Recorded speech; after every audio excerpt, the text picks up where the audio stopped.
Go First Airlines vehicle slid beneath IndiGo A320neo's nose wheel at Delhi airport on Tuesday. A Go Ground Maruti halted beneath the nose of an IndiGo plane parked at IGI Terminal 2, according to ANI.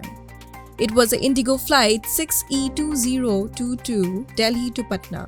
The plane was about to leave for Patna when a Go First Swift Dzire drove beneath it, avoiding the nose wheel. The DGCA stated that there was no damage to the plane or injuries. Flight left on time. DASNR is investigating. The driver's breath test for alcohol was negative, officials told Press Trust of India.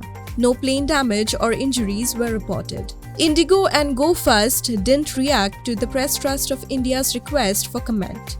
Recent airplane mishaps have been non-fatal.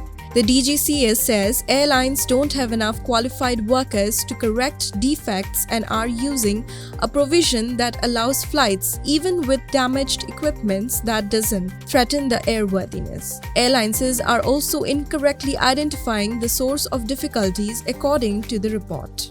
Indian Journo is now available on your App Store. Download the app now and get all the impactful news on the go. Subscribe Indian Journo to stay updated with the latest news.